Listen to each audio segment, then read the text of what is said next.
All right, so let's get into Friday because Friday we got clips and we need to get into them. Now they start on Friday morning. What time is it? Okay, we all right.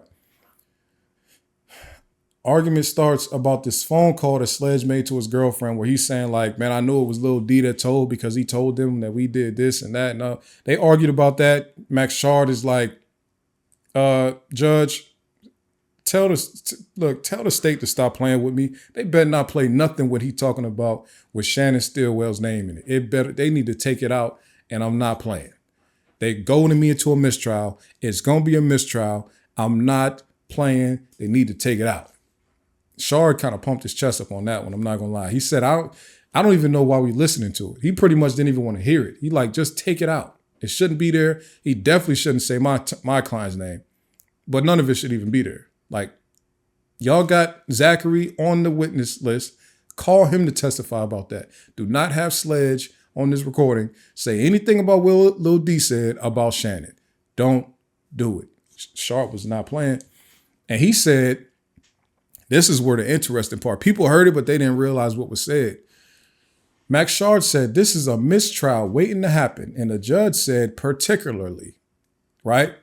Let me play it for y'all because I don't think that y'all even gonna get to like really, really what I'm saying unless you hear it because you have to kind of hear how it went. Hold up.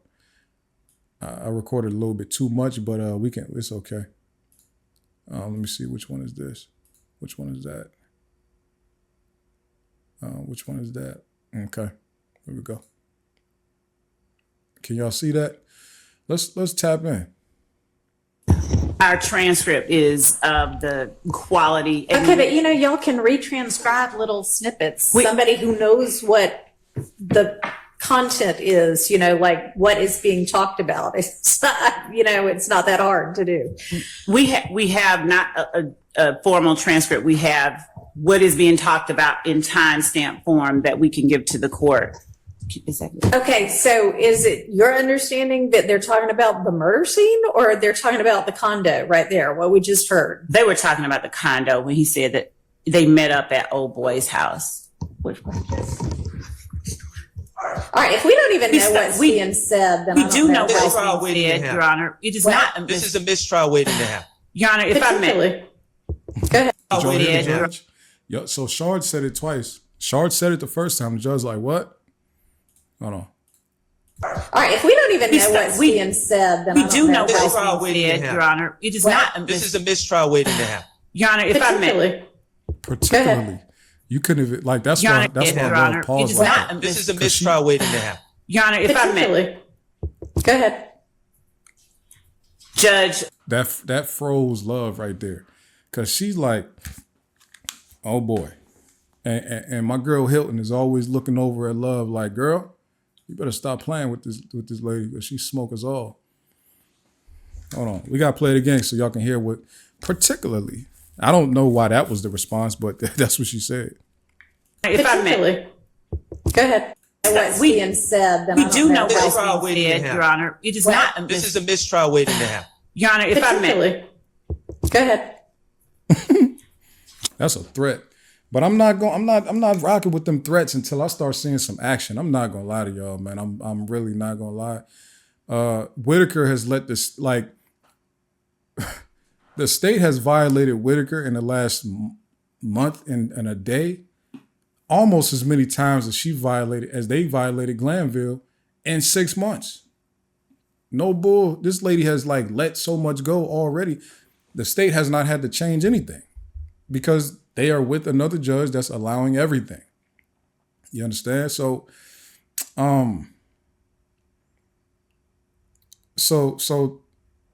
the defense got to cross-examining Antonio Sledge, right? Shard started out first and he wanted to establish that pretty much, hey, the state gave you this terrible plea deal, right? You didn't agree to, he did the same thing with DK. You didn't agree to any of it. I mean, you didn't write any of this, right? You don't even know what coercion means, right? You don't even know what notoriety means, right? You don't know what some of this stuff is. This is not your wording. You didn't give her these statements, right? He's like, nah, I didn't. I was trying to get home to my sick mother, that whole, doing that whole thing. So I think Shard actually did a good job. As Sharp didn't even really get too deep into any of the crimes like that. Sharp just wanted to establish that that plea deal that this state has been using against you is not even legit for real, because you don't really believe the stuff that you signed. You just was signing it. You didn't even know what you was reading. And shout out to your lawyer. You got a good lawyer, but you was just trying to get out.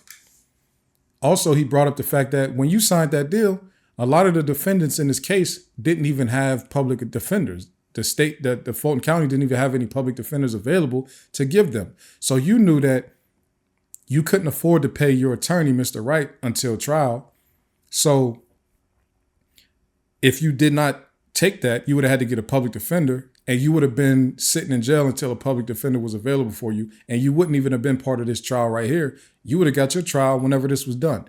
So I think Sharp did a good job establishing that that is an extremely terrible plea deal. However, I still don't think that, I think Sharp, when he does that with these defendants, he's doing that these witnesses. When he does that with these witnesses, he's doing it at their expense in favor of his client. I think they're looking at it like, oh, this looks favorable to me because I don't look like a snitch.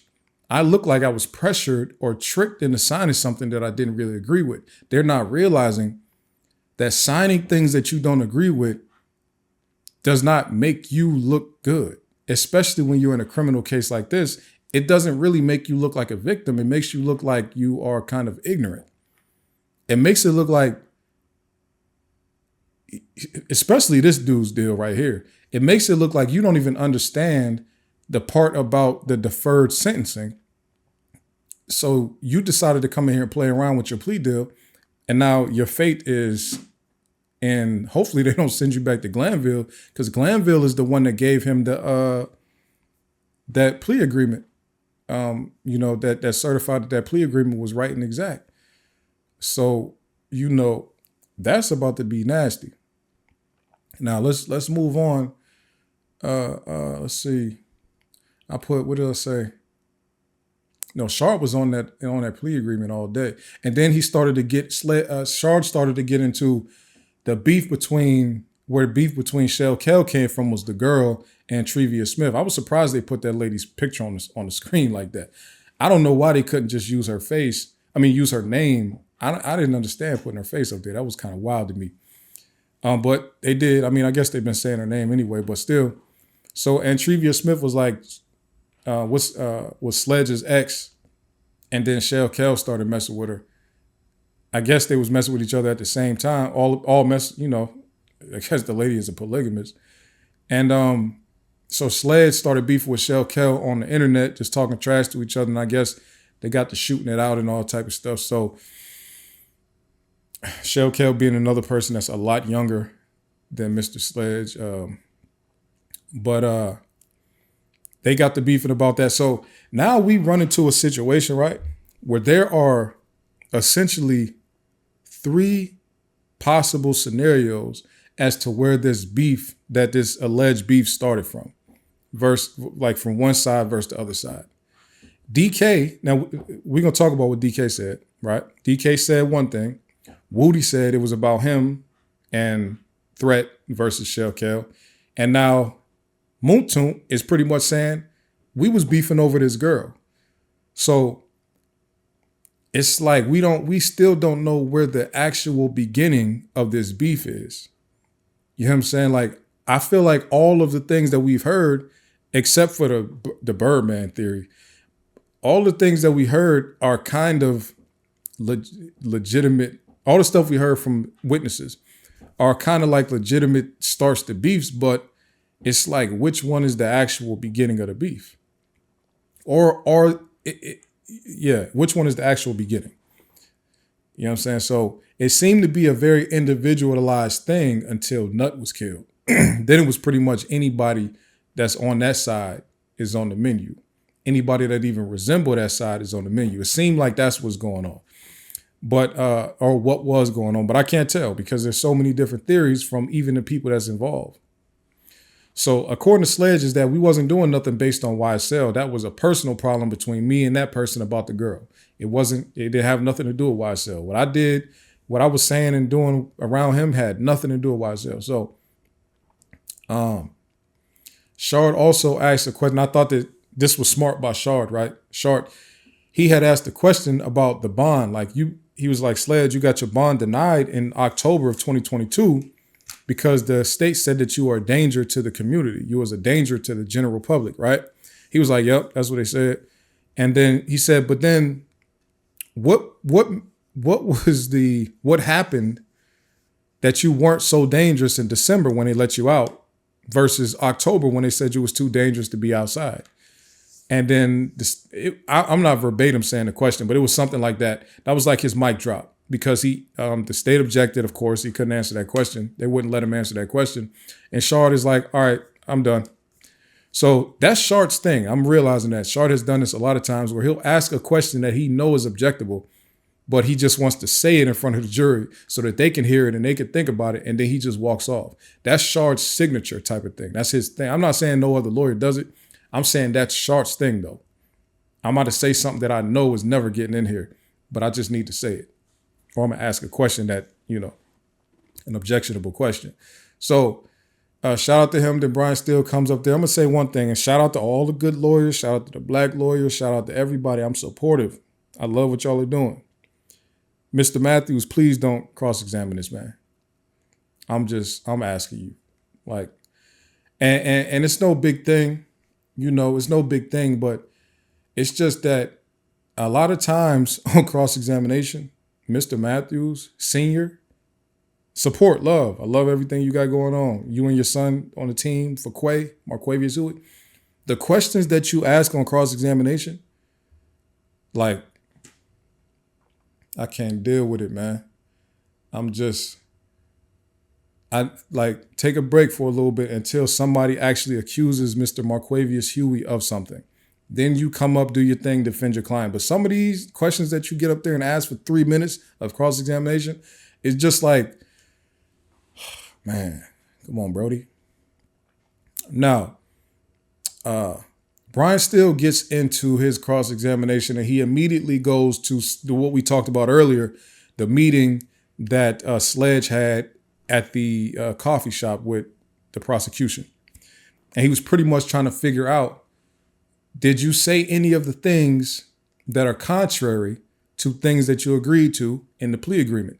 The reason that the plea agreement was the reference point is because these are quote unquote factual acknowledgments. These are supposedly things that this person agrees with and that these are his statements, even though we know he didn't write it. But when he signs next to it, he's saying that I agree, I certify that that's facts. So Steele comes in and asks, like, did they ask you this? Did you say this? Like, did they ask you about this relationship between Thug and Nut? Sledge is like, nah, they didn't really ask me that. But Thug and Nut had a great relationship. And Sledge is like, I had a good relationship with him too. I got a cousin that has a baby by his cousin. And Nut was very close. So he said that Nut was close with his mom, Sledge's mom, Tunk's mom. So again, like I talked about a couple months ago, all of these people are intertwined. There's family relations and just all over the place here.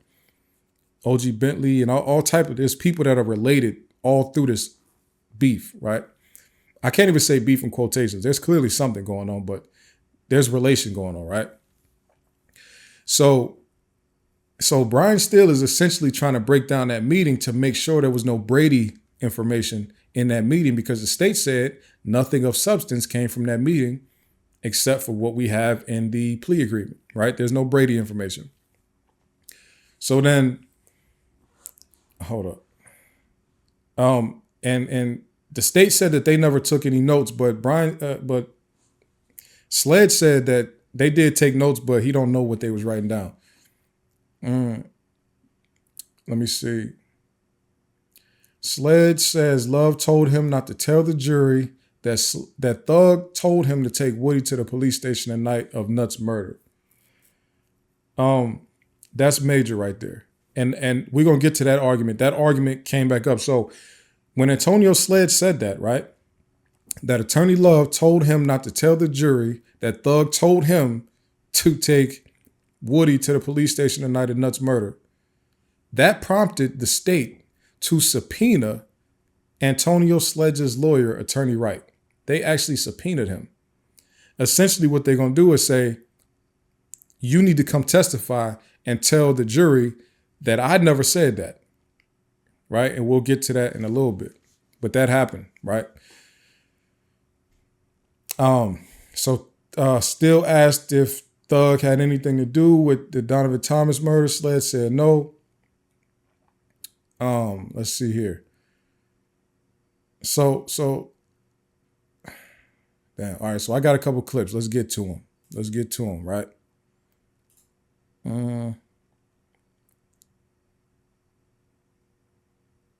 Okay, so in the midst of all of this discussion around, love objects to steal. Hold up. I renamed these, John. Hold on. Been arrested, charged, and brought before a judge, right? Yes. Okay. Have you ever, in your experience, been told that your plea agreement is conditioned on what you say at a trial? No. Have you ever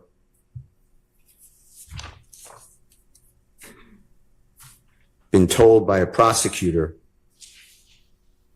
that she'd prefer you not say things in front of a jury? Your Honor, I object on the basis of relevance and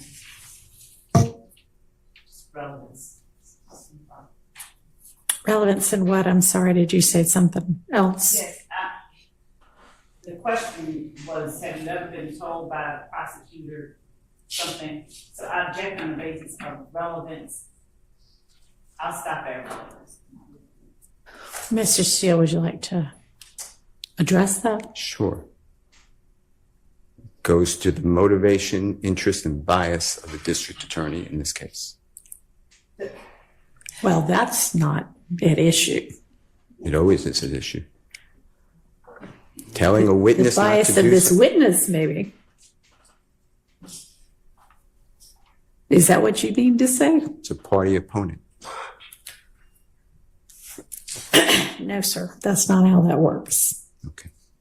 So if that's your only justification for it, then granted. I mean, sustained. Okay. I want to talk with you about. Okay, so at the point that I just showed you is when things start like heating up with Love and Steele. Of course, we all know they do not like each other at all. That's the beginning. That's kind of the beginning of Steele's cross-examination of Sledge, right? So now things are starting to bubble. You've seen how that went, and they seem to, it's getting a little testy.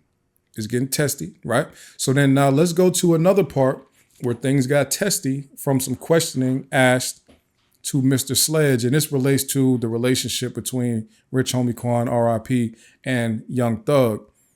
And we got to be objective with this, so let's get to it. Here we go. May I approach, Your Honor? You may.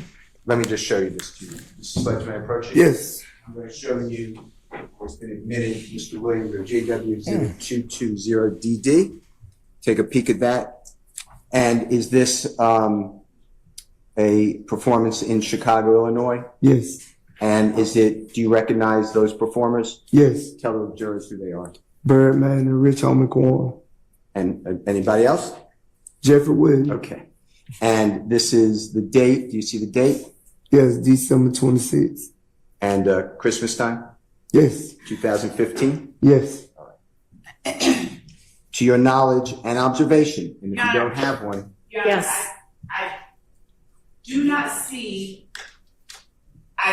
see, and so I would ask for clarification if the testimony is that there is a 2015 on this exhibit that I'm looking at, because there is no year of 2015 as Mr. Steele has suggested, unless I'm missing it. If you could just show me, I'd be okay.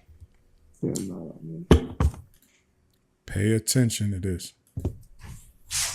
First of all, Yes.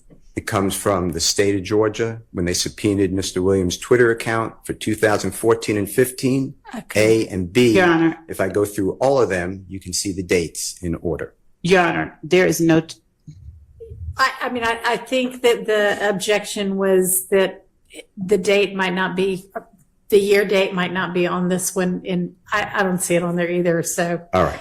But but he's already testified that All right, I'm what they call preempting a little bit, right? The objection was about the date, right? It was about the date. Attorney Love is about to sneak something else in here in front of the jury, and that's going to kind of set Brian Steele off a little bit. Let's listen to it. Remember, the objection was about Brian Steele getting a year wrong, 2014 versus 2015, right? Because the flyer, they're looking at a flyer, it does not have a date on it. Here you go. entirety of that composite exhibit shows dates from 2014 to 2015. So it's one or the other. Your Honor, there is a difference that matters. It's a distinction with a difference because what Mr. Steele is putting up is a picture of Defendant Williams with a young man whom evidence has come out did not associate with Defendant Williams Now I have after a particular time. Okay. Now I have a motion. All right. So we'll take up the motion in just a minute with regard to this particular exhibit. Okay, we got to go back because that is important for an argument that they made. So we'll take up the motion in just a minute. Whom evidence has come out did not associate with Defendant Williams Now I have after a particular time. Now, there was argument later in the afternoon, and I'm putting a button in this so you can pay attention. Miss Love even said, I made sure to be careful with my words. Later, she said this later. I made sure to be careful with my words. Evidence came out. She said evidence came out that shows that pretty much they wasn't messing with each other after a certain date, right? Brian Steele heard that wrong. And we got to keep it a bean. We got to keep it a buck. We got to keep it an Adrian Bean about this thing, right? Let's go to when things start. Now, all of that is the jury is sitting in there, right? So that's why Brian Steele really had an issue because she said what she just now said, that evidence to show and blah, blah, blah, whatever about Rich Homie Quan and Thug, that Brian Steele had an issue with that. So let's go back to, let's look at Mr. Wright, Attorney Wright, explain. This is when the jury is gone. He's going to explain now what happened where Antonio Sledge feels like the district attorney or the deputy DA told him not to say something in front of the jury. Let's look at that. Okay, step out and we'll see you at 9 on Monday. Okay, thank you. And I'm sure Mr. Wright will be out in a minute if you want to wait for him.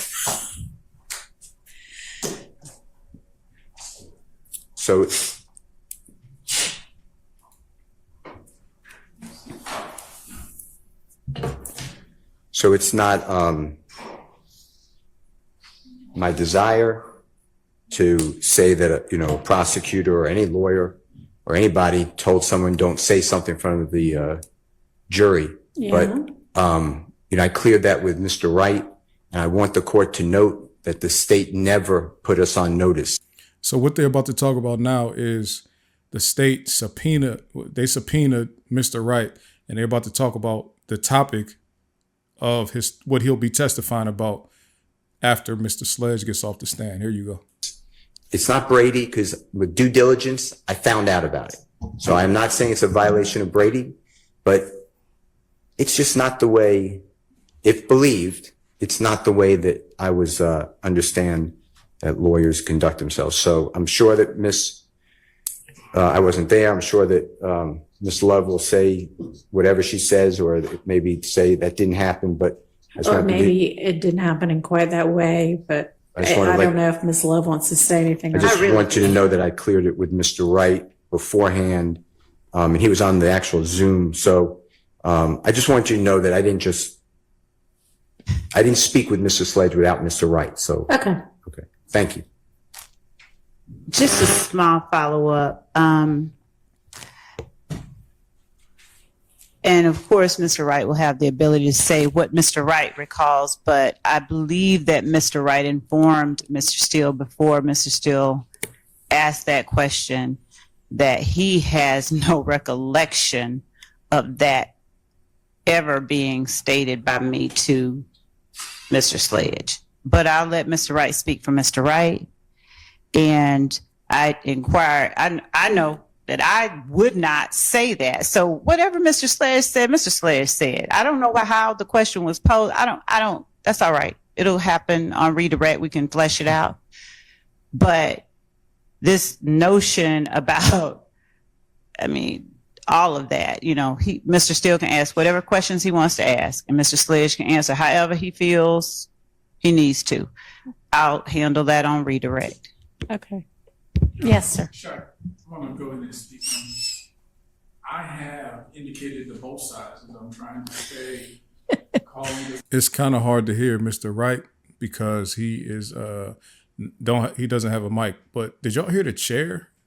This is childish. I'm not gonna lie. Let me be childish real quick. The chair screamed when Ms. Love sat down.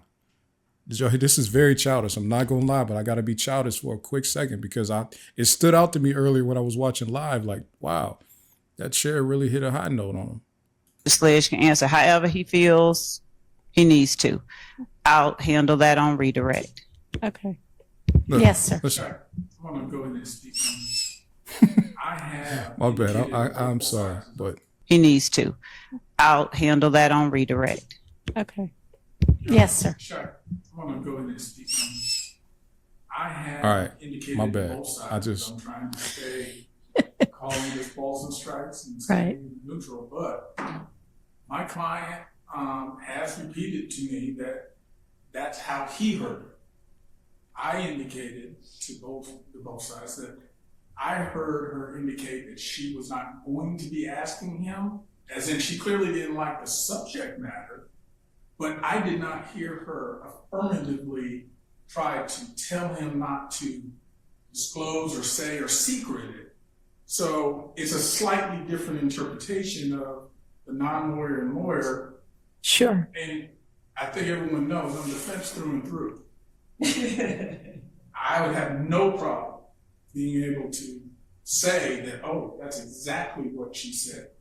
But I will not simply say it because it would be helpful. Of course not. I would Defense. never expect, of course, our sounds out again, but But it was at least a hot topic that wasn't something that I thought the state was going to go into. But I can't say I have a memory of her saying the specific instruction to Sledge that he remembers. But my client does, that's how he recalls it. So my client's not being untruthful in terms of. well, we're not what gonna he get recalls. into whether you think he's.